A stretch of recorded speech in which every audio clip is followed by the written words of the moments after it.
네, 여러분 안녕하세요. 한국 월드비전 회장 조명환입니다. 이렇게 여러분들 이 자리에서 뵙게 돼서 너무너무 기쁘게 생각합니다. 여러분들이 지금 저를 이렇게 보면은 굉장히 멀쩡한, 멋있는 그런 한국의 중년 남자로 보이시겠지만은 사실 저의 어린 시절부터 보면은 굉장히 전혀 지금과 너무나 거리가 먼 그런 생활을 했습니다. 또 제가 과거에 대학 교수로 한 30년 일을 했고요. 지금 한국 월드비전에서 NGO 대표로 또 일을 하고 있어서 와, 교수로 일했으니까 뭐 박사님이고 공부도 굉장히 잘했겠다.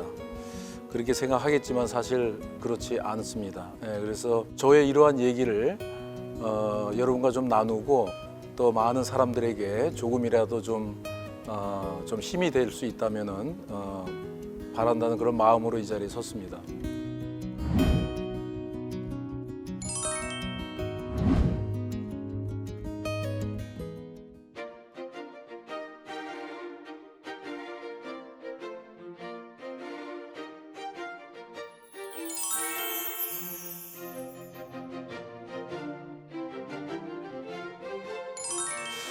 저는 사실은 저희 부모님은 이제 이북에서 피난 오셔서요. 굉장히 그 어려운 가정에서 제가 태어나게 됩니다. 저희 아버지는 뭐 16살 때 이북에서 피난 와가지고 그것도 부모님도 없이 뭐 친척도 없이 혼자 왔으니 고등학교 1학년 학생이 얼마나 한국 전쟁 때 고생을 많이 했겠습니다.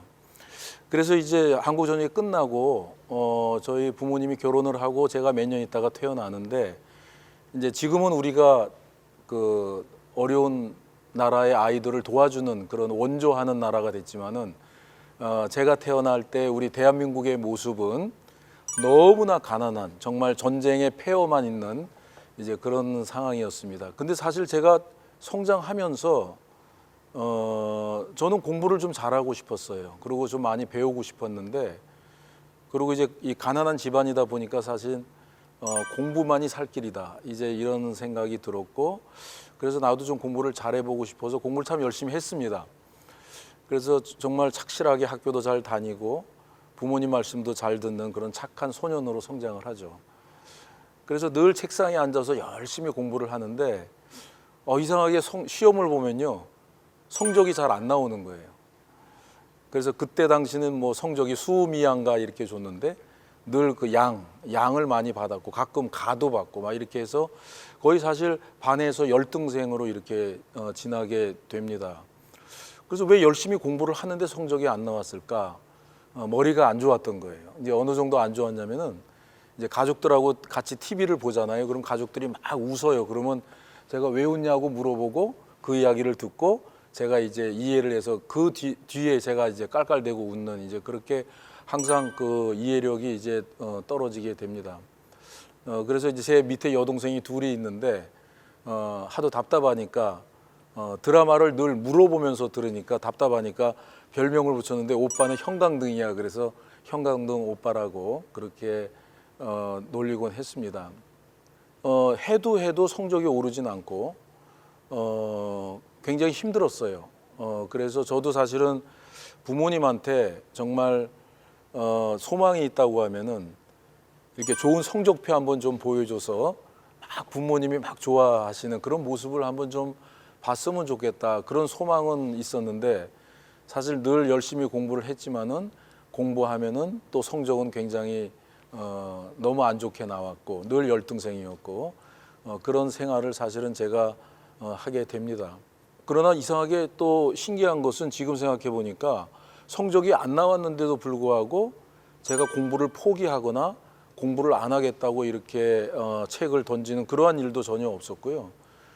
초등학교 때도 늘 책상에 앉아서 공부를 열심히 하고 중학교 가서도 그랬고 고등학교 가서도 늘 공부를 열심히 하는 이제 그런 그 생활을 하게 됩니다. 그런데 사실은 이상하게 늘 공부를 해도 초등학교 때부터 고등학교 3학년 때까지 늘 성적이 안 좋은 이제 그런 이제 열등생의 생활을 이제 하게 됩니다. 그런데 지금 와서 생각해 보니까 정말 제가 보기에도 제가 너무나 신통했던 것이 그렇게 성적이 오르지 않고 아무리 해도 오르지 않는 성적이었는데 제가 포기하지 아니않고 그냥 책상에 계속 앉아 있었다는 거예요. 그래서 앉아서 계속 책을 보고 공부하고 그러나 성적은 또 계속 안 나오고 또 저는 앉아서 계속 공부하고 계속 이런 생활을 계속 하고 있었다는 저의 모습이 지금 와서 생각해도 굉장히 신통할 정도였어요. 그래서 지금도 사실은 제 버릇이요. 책상에 한번 이렇게 앉으면은 8시간 정도는 그냥 가볍게 제가 앉아 있습니다. 그래서 우리 집에서도 그런 말이 있어요. 우리 아이들한테 야, 너희 아빠는 다른 건 몰라도 하나는 배워라. 엉덩이가 엄청나게 무겁다 그래요. 제가 엉덩이가 무겁다. 그건 이제 의자에 한번 앉으면은 보통 8시간 최소 8시간 앉아서 책을 봅니다. 그래서 얼마나 많이 제가 습득을 했는지 모르지만 그냥 책은 보고 있어요. 그래서 그런 습관을 제가 가지고 있었다는 거. 그러니까 지금 와서 보니까 그게 이제 성실함, 근면함 이제 그런 거였던 것 같아요. 저희 이제 대학에 있을 때 교수들한테 또 저희 아이들한테 이제 그런 얘기를 제가 종종 합니다. 거북이와 토끼의 그 이솝 우화가 있지 않습니까? 그 이야기를 제가 즐겨하는 걸 참 좋아하는데 너무나 평범한 얘기잖아요. 근데 저한테는 너무나 감동적이고 정말 저한테 꼭 맞는 이야기였어요. 제가 학생들한테 뭐라 그러면 얘들아 둘이 달리기 시합을 하는데 거북이하고 토끼하고 이 거북이의 조건을 보면요 완전히 달리기 하기에는 최악이에요. 일단은 달리기를 하려면 다리가 멋지게 쭉 길고 막 그래야 되는데 거북이의 다리는 너무 짧아. 그리고 또 문제가 뭐냐면은 등에 달리기를 잘하려면 몸이 가벼워야 되잖아요. 근데 거북이 등은 막 무거운 걸 뒤에 또 메고 있어. 그래서 짧은 다리 이 4개를 가지고 천천히 빨리 못 달려요. 천천히 걸어가. 근데 토끼는 몸도 가볍고 다리도 길쭉해서 얼마든지 자기가 원하는 속도로 막 달려갈 수가 있어요. 이거는 뭐 뻔한 게임이죠. 당연히 어떻게 거북이가 이깁니까? 모든 이성적으로 생각을 할 때 그걸 논리적으로 생각해 볼 때 거북이는 처음부터 충분히 포기할 수 있는 조건이었어요. 나는 달리기 시합을 토끼하고 해봤자 이거는 이길 수 없는 게임이야. 결론은 났어. 이렇게 생각을 해서 시합을 안 할 수도 있었을 거예요. 그래서 결론은 거북이가 이기게 되죠. 그래서 제가 학생들한테 우리 아이들한테 그래요. 얘들아 거북이가 이길 수 있는 이유가 있었다.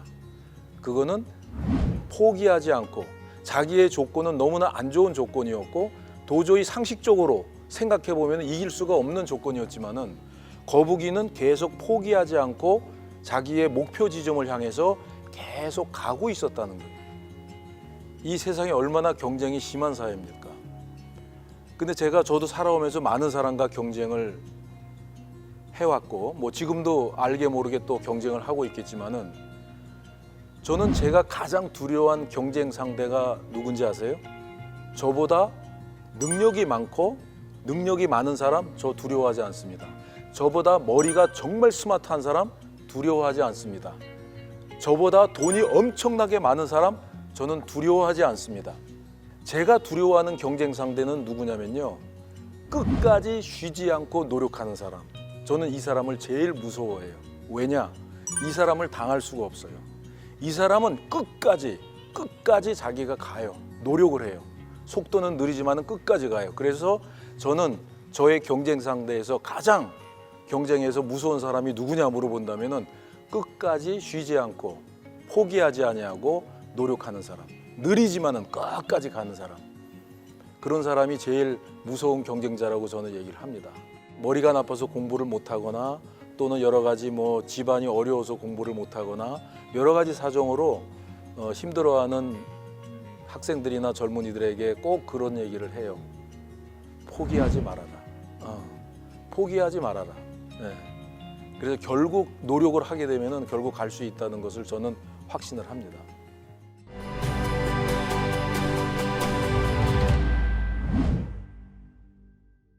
제가 지금까지 살아오면서 이렇게 멋진 인생을 살아올 수 있었던 이유는 미국의 어떤 여성분이 에드나 넬슨이라고 하는 분이 저의 후원자가 돼요.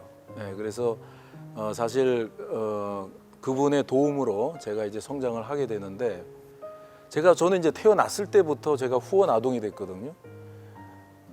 근데 이분이 저에게 이제 돈을 보내줘요. 15,000원. 그 당시에는 이제 15달러라는 돈이 큰 돈이었겠지만은 이제 15,000원을 보내주고 거기다가 편지를 이렇게 써서 줍니다. 이 후원자가 저한테 꼭 가끔 물어보는 질문이 있었어요. 그게 뭐냐면은 너 꿈이 뭐니? 이렇게 물어봐요. 꿈이 뭐냐고. 근데 제가 초등학교 학생으로서 막 동네에서 뛰어노는 아이가 사실 저는 멋진 꿈을 가져본 적이 없어요. 그리고 집안도 이렇게 원조를 받아서 살아야 되는 그런 가난한 집안에서 제가 태어났고 또 공부는 해도 성적이 오르지 않는 정말 희망을 가질래야 가질 수 없는 그런 어린 시절을 보낸 제가 어떻게 남들처럼 멋진 꿈을 생각하고 가질 수가 있었겠어요. 그래서 저는 꿈이 없었어요. 단지 한 가지 소망을 갖고 있다면 정말 아까 말씀드렸듯이 부모님한테 좀 좋은 성적표 한번 좀 갖다 주면 참 좋겠다. 그런 소망만 있었을 뿐이죠. 그런데 저의 후원자는 편지를 보낼 때마다 가끔 꿈을 물어봤어요. 명환아, 너 꿈이 뭐야? 그러면 저는 이제 꿈이 없었죠. 그런데 그때 어느 순간에 뭐 TV나 뭘 보니까 소방관이 멋있게 보였나 봐요. 그러니까 대답을 합니다. 저는 이제 어머니라고 불렀는데 후원자를 어머니, 저 꿈이 소방관이에요. 이렇게 얘기를 해요. 그러면 이제 또 답장이 한 달 뒤에 오죠. 너는 세계 최고의 소방관이 될 거야. 이렇게 또 격려를 해줘요. 그리고 또 시간이 좀 지나면 또 물어봐요. 명환아, 너 꿈이 뭐야? 그럼 그땐 제가 막 야구를 좋아해가지고 막 동네 친구들하고 야구를 할 때예요. 어머니, 저 야구 선수가 될 거예요. 그럼 또 한 달 뒤에 또 답장이 와요. 뭐라고 하는지 아세요? 명환아, 너 세계 최고의 야구 선수가 될 거야. 늘 그렇게 답변을 해요. 또 시간이 지나고 또 편지가 오면서 또 물어봐요. 명환아, 너 꿈이 뭐야? 저 축구 선수가 될 거예요. 그럼 너 세계 최고의 축구 선수가 된다는 거예요. 그러니까 저는 내가 혼자서 고민하고 만든 꿈은 없었는데 물어보니까 그냥 예의상 뭐가 답변을 해야 또 그 다음 달에 또 돈이 올 거 아닙니까? 그러니까 또 그분 듣기에 좋으라고 또 꿈을 얘기를 하고 또 물어보면 또 얘기하고 그러다 보니까 나이가 들다 보니까 처음에는 그냥 물어보니까 별 생각 없이 답변하고 또 물어보니까 별 생각 없이 답변하고 이런 시간이 지났는데 나중에 제가 이제 중학생이 되고 고등학생이 되고 나니까요. 그때는 진짜 꿈을 생각하게 되는 거예요. 제가 하도 꿈을 물어보니까.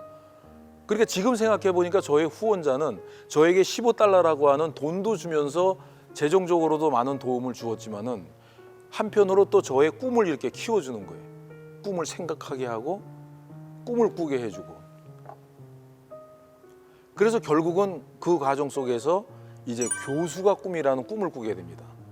그거는 이제 나이가 들어서 대학에 갈 때쯤 돼서 생각을 하니까 이거는 정말 제가 만든 꿈이에요. 근데 그 꿈은 갑자기 생긴 꿈은 아니고 어렸을 때부터 후원자가 자꾸 꿈을 물어봐서 답변을 하다 보니까 처음에는 별 생각 없이 답변을 하다가 나중에는 진지하게 꿈을 고민하게 되었고 그러다 보니까 내가 교수가 돼야 되겠다. 여러분 저는요 어렸을 때 사실 저희 부모님도 원망한 적도 여러 번 있었어요. 왜 나는 이렇게 가난한 집에 태어났을까? 제가 어렸을 때 지금도 생각나는데 우리 학과 교실에서요 어떤 아이가 점심시간에 이만한 소시지를 들고 씹어먹는 모습이 지금도 생생해요. 그게 얼마나 부러웠는지. 저는 이제 밥에다가 물을 섞어서 이제 비벼서 이제 먹어야 되는 그런 거기다 이제 김치를 먹고 이런 상황이었는데 소시지를 이만한 거 또 기니까 푹 이렇게 굽어지더라고요. 그걸 딱 먹고 이렇게 씹어 먹는 모습이 저는 지금도 그게 너무나 생생하거든요. 그래서 저는 이 가난한 부모님도 사실 원망을 했고 나는 왜 이렇게 머리가 나쁠까 그것도 원망을 했는데 지금 와서 생각해 보니까 제가 부잣집 아들이 누리지 못한 그런 복을 누리고 있었다는 것을 발견을 했어요. 그게 뭐냐면은 저는 어렸을 때부터 영어 편지를 본 거예요. 저희 후원자가 영어 편지를 써서 보내주면은 이제 아동 구호 단체에서 그거를 한국말로 번역을 해서 번역본과 그 원래 편지 원본을 같이 $15와 함께 저한테 주었거든요. 그러니까 저는 그 번역된 편지도 보지만은 무슨 말인지 모르지만은 이제 그 영어 편지도 저는 어렸을 때부터 보기 시작한 거예요.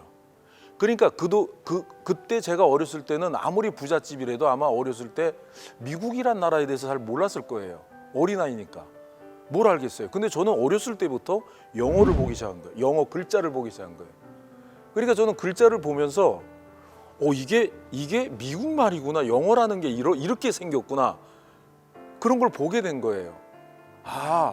그리고 그때는 저는 이 전 세계에 한국만 있는 줄 알았어요. 제가 뭘 알겠어요, 어린아이가. 다른 아이도 아마 그랬겠죠. 근데 저는 어렸을 때 원조를 받는 어린이였는데 이 세상에 한국만 있는 게 아니고 저 멀리 미국이라는 또 나라가 있구나. 이런 걸 알게 된 거예요. 그러니까 그 당시에 제 친구들이나 잘 사는 집 제 친구들도 보면은 아마 미국을 생각하면서 그렇게 글로벌하게 생각하면서 사는 아이들은 없었을 거예요. 그냥 막 아이들과 뛰어놀고 뭐 그렇게 지냈겠죠. 근데 저는 가난한 집안에 태어나서 원조를 받는 아이였지만은 사실 어렸을 때부터 미국을 생각을 한 거예요. 나를 도와주는 이분은 미국이란 나라에 살고 있구나. 이 사람은 이런 글자를 쓰는구나. 미국이란 나라가 있어? 그럼 나도 커서 한번 거기를 가봐야 되겠다. 이런 마음이 들기 시작한 거예요. 그러면서 나이가 점차 들고서 그래, 이분이 나를 이렇게 사랑해주고 이렇게 도와주는데 나도 이분을 한번 찾아가야 되겠다. 그래, 갈라 그러니까 이분은 한국말을 모를 것 같고 내가 영어를 공부해야지. 저는 그래서 영어를 공부해야 되겠다는 생각을 공부도 못하는 늘 꼴찌만 하던 제가 그런 생각을 하기 시작한 거예요. 그래, 영어 공부해야 되겠다. 그러면서 결론은 이분을 만나서 미국을 가야 되는데 그래, 미국을 가려면 무슨 이유가 있어야 될 거 아니에요. 유학을 가야 되겠다. 그래, 남들이 보니까 미국에 유학을 가서 미국을 가게 되더라. 그래서 유학을 가야 저는 비행기 타고 미국 가는 줄 알았어요. 그때는 뭐 비자를 받아서 가는 건 저는 어렸으니까 몰랐고. 그래서 유학을 가는 사람, 공부를 잘해서 유학을 가면은 미국으로 가면은 미국에 가는 건 줄 알고 있었던 거예요. 그러니까 저는 이제 꿈이 막 점점 막 만들어지는 거죠. 우리 후원자 에드나 어머님도 저한테 계속 꿈을 물어보고 꿈을 또 물어보고 또 물어보고 또 물어보고. 그래서 결국은 이제 교수란 꿈이 만들어졌고 미국 가서 공부를 해서 영어를 공부를 해서 미국 가서 공부해서 박사가 되고 교수가 돼야 되겠다. 이제 이런 꿈을 꾸게 됩니다.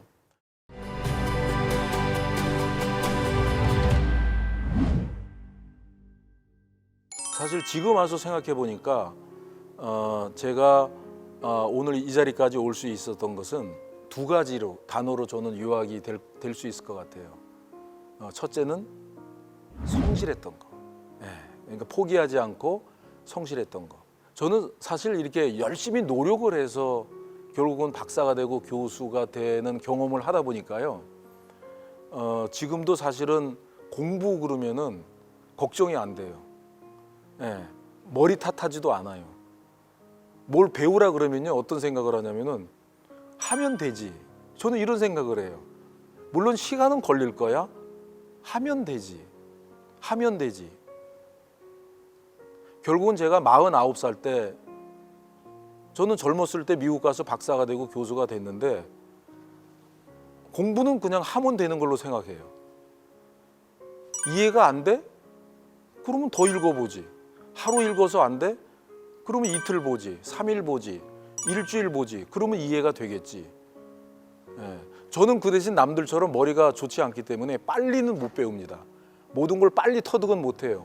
그러나 시간을 충분히 주면 전 할 수 있다고 저는 믿음이 있어요. 남들이 하루면 될 거, 안 되면 일주일 만에 하면 되지. 저는 이런 생각이 있어요. 저는 사실 지금도 남들한테 크게 자랑은 안 해요. 자랑할 건 없어요. 근데 남들한테 제가 자신 있게 얘기하는 건 있어요. 자신 있게 얘기하는 건. 성실함이에요. 성실함. 최선을 다했다는 거는 저는 남한테 자신 있게 얘기합니다.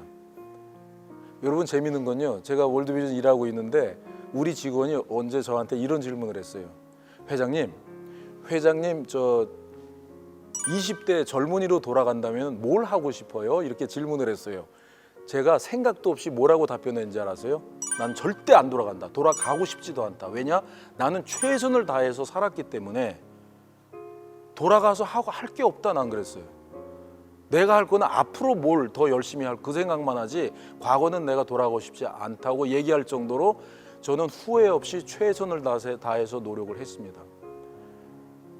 그래서 저는 이 방송을 지금 듣고 있는 우리 젊은이들 또 학생들 주변 환경이 어렵다고만 생각하지 말고 한번 앉아서 열심히 한번 노력을 해보세요. 여러분이 지금 하고 싶은 것을 포기하지 말고 실패하더라도 또 하고 또 하고 한번 해보세요. 저는 분명히 이루어집니다. 그 다음에 또 하나는 꿈을 꿨다는 거예요. 비록 저는 이제 어렸을 때 후원자를 통해서 꿈을 꾸기 시작했고 그랬지만은 나중에 이제 자꾸 꿈이 진짜 꿈으로 이제 변하기 시작했지만은 사실은 우리가 이 동물과 우리 사람의 다른 동물과 사람의 차이점은 뭐냐면은 동물은 열심히 살아가요. 열심히 살아요. 동물도 자식이 있으면 자식을 돌보고 열심히 살아가요. 사람도 열심히 살아요. 그런데 동물과 사람의 차이점은 뭐냐면은 사람은 꿈을 꾼다는 거예요. 꿈을 꾼다. 동물은 꿈을 꾸질 않아요. 어떤 동물이고 다 보면은 100만 년 전에 그 동물이나 지금의 동물이나 똑같이 살고 있어. 자기가 태어난 그 모습으로 똑같은 형태로 살고 있어요. 변하지도 않아요. 그런데 사람은요, 비참하게 태어났어도 꿈을 꾸고 자기가 노력을 하면은 나중에는 정말 멋진 사람으로 되어 있어요. 또 어떤 사람은 멋지게 정말 남부럽게 태어났지만은 20년, 30년, 40년 뒤에는 정말 별 볼 일 없는 사람으로 떨어져 있는 사람도 수없이 많아요. 왜 그러냐? 동물과 사람의 차이점은 뭐냐면은 사람은 인생을 자기가 만들어 가도록 돼 있어요. 여러분 아무리 안 좋은 환경에 여러분 지금 속해 있다고 할지라도 꿈을 꾸세요. 꿈 꾸는 거는 돈이 드는 것도 아니고 이거는 완전히 공짜입니다. 마음 놓고 꿈을 꾸세요. 귀한 꾸는 꿈, 큰 꿈을 꾸세요. 그러면 여러분은 정말 지금과 10년, 20년, 30년 뒤에 여러분은 너무나 다른 모습으로 변해 있는 여러분을 발견하게 될 겁니다.